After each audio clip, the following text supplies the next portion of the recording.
Hey Brick Bloggeteers, Will here, and today we're looking at set 71044, Disney Train and Station. Now the first thing you find in the box is another box. So you're going to have to disassemble all your boxes, pull all your bags out, and it has 18 numbered steps, and as well as 4 books. So the first thing you build is the engine. It's a very nice looking engine. It's built on the 8-stud wide model, so you got a lot more detail in the engine itself. They also make sure that you can play with it so that this front, or the cab, opens up so you can get your hand in and put your minifigure in. It even does an interesting thing with the drivers back here, where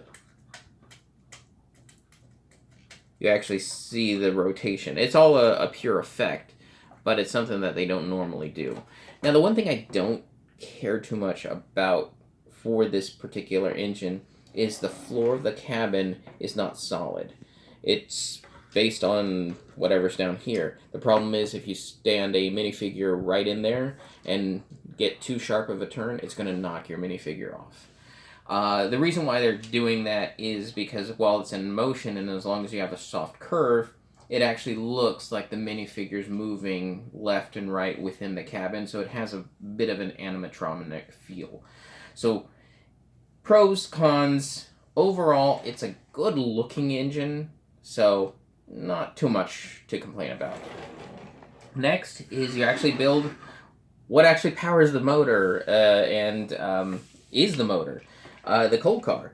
There's the train motor for the powered up, and then on top you can actually see the wiring for the hub unit that's under here. And again, for accessibility, they have a little flap so you can hit the button to turn it on and hook it up to your smart device, or use a powered up controller. But yeah, it's funny that this is what pushes the train and not the engine. Normally they fit it into the engine somewhere, but this time they didn't. Next, you have a passenger car to view all the interesting dioramas that are in Disneyland. You got 2 rows of seatings, and in order to get to them, they have some hinges so you can easily put your minifigures in and out. And of course, that's where they enter the car. Nice color pattern, nice striping throughout the entire thing. And of course, you have 2 separate wheels so it can handle curves very well. Again, it's because it's on the larger width car system that it's a good idea to do that. Finally, for the train, you have the Caboose. And both sides have some nice detailing with the textured bricks of the striping. This is the wall that actually will pop off so you can get in there, have a little bit of tea, sit your minifigures down, have a nice time type of thing. Not really much to say about the Caboose other than, I mean, it looks nice, simple, good detailing where there is some detailing. And just like the passenger car, we have the separate wheelbases so they can handle curves. And I like the color. Now for the main part of the set is the actual station itself. This is a pretty looking set. Lots of nice colors, the dark reds and some greens and tans and all sorts of things like that. You got good detailing on the doors and windows.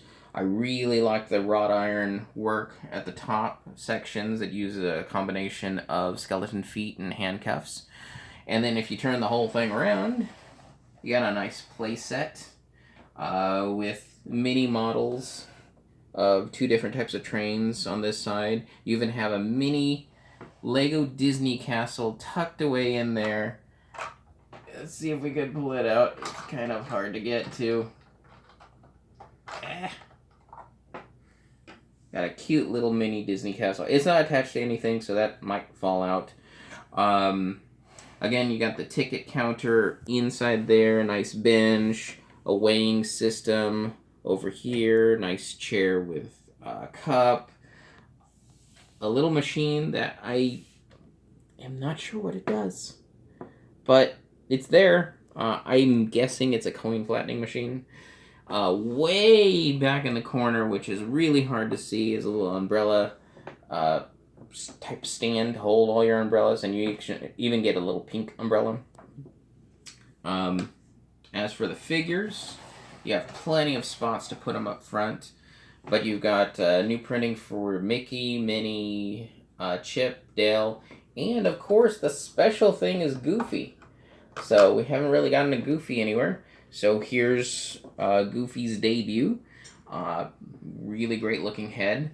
I like all the minifigure designs. Minnie comes with a cloth skirt instead of her standard hard plastic, which we've seen before. So that's new. That allows you to sit her down on the various number of chairs, whether it's in the train, in the station, wherever you want it to go.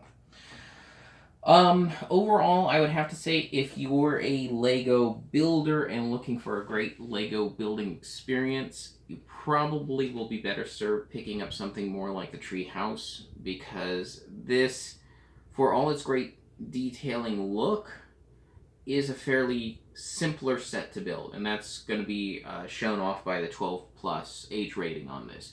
What this is good for is the Disney fans and I would say a family project. So if you and your family want to sit down and create a big, nice Lego display, this is probably the set for you, simply because it's $330, and it's not the best building experience, but it is a great looking set and has great characters, and there's enough for everyone in the family to enjoy.